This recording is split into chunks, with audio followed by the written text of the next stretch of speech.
Ռուսաստանի անվտանգության խորհրդի քարտուղար Սերգեյ Շոյգուն հայտարարել է, որ Դաշնությունը ստիպված կլինի հաշվի առնել միջուկային անվտանգության նոր ռիսկերը, եթե Հայաստանում ամերիկյան տեխնոլոգիաներով փոքր ռեակտորների կառուցումը գործնական փուլ մտնի։ Հայաստանը ակտիվ սեյսմիկ տարածաշրջան է, խորհրդային ինժեներների կողմից Հայաստանում ատոմակայանի կառուցման ժամանակ օգտագործված եզակի տեխնոլոգիան թույլ տվեց դրան հաջողությամբ դիմակայել 88 թվականի ավերիչ երկրաշարժին, ասել է Շոյգուն։ Միևնույն ժամանակ խոսելով Հայաստան-ԱՄՆ պայմանավորվածությունների մասին Շոյգուն ընդգծել է, որ երկկողմ գործակցության համաձայնագրերի կնքումը ինքնիշխան պետությունների իրավունքն է։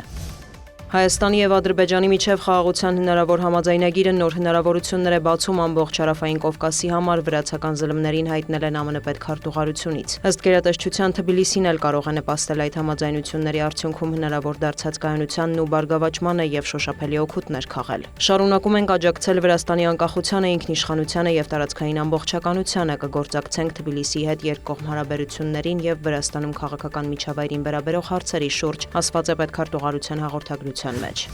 Վրացական երկաթուղիները հերքել է Աբխազիայի տարածքով Ռուսաստանի հետ երկաթուղային հաղորդակցության հնարավոր վերականգնման մասին ՌԴ փոխվարչապետ Ալեքսեյ Օվերչուկի հայտարարությունը։ Վրաստանի խորհրդարանի խոսնակն էլ հայտնել է, որ Մոսկվայի հետ այդ հարցով բանակցություններ չեն տարվում։ Ինչ վերաբերում է Ռուսաստանի հետ մեր հարաբերությունների վերականգնմանը, կա մեկ պարզ պայման՝ Վրաստանի տարածքային ամբողջականության վերականգնումը, ասել է Շալվա Պապուաշվիլին։ Ավելի վաղ Օվերչուկը հայտարարել էր, որ Մոսկվան դիտարկում է Աբխազիայով Վրաստանի հետ երկաթուղային կապի հնարավորությունը որպես Կովկասում հաղորդակցությունների ապաշրջափակման մաս։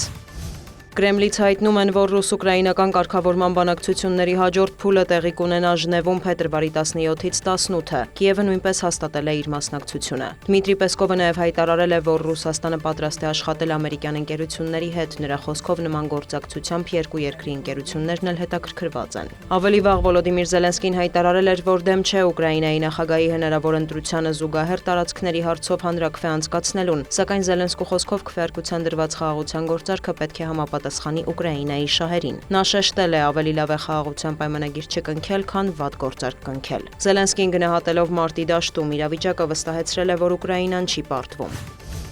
Պեկինը պատրաստ է Ուկրաինային մարդասիրական օգնության նոր փաթեթ տրամադրել, հայտարարել է Չինաստանի արտգործնախարարը Մյունխենում ուկրաինացի գործընկերոջ հետ հանդիպմանը։ Վանին հավելել է, որ չին-ուկրաինական հարաբերությունները պետք է շարժվեն ճիշտ ուղղությամբ և կայուն զարգանան։ Անդրեյ Սիբիհան էլ հայտնել է, որ փոխանակել են պաշտոնական այցերի հրավերներ և այժմ համաձայնեցնում են ամսաթվերը։ Նա արդյունավետ է որակել Պեկինի թիմի հետ հանդիպումը։ Կողմերը նաև կշարունակեն առևտրային գործակցությունը։ Սիբիհան հավելել է, որ Չինաստանի կողմից Ռուսաստանին մահաբեր զենքի անմիջական մատակարարման մասին ապացույցներ չունեն, սակայն Պեկինի հետ շփումներում բարձրացնում են երկակի նշանակության արտադրանքի մատակարարումների հարցը։ Նա հույս է հայտնել, որ չինական կողմն ավելի ակտիվ դեր կխաղա ռուս-ուկրաինական կարգավորման հարցում։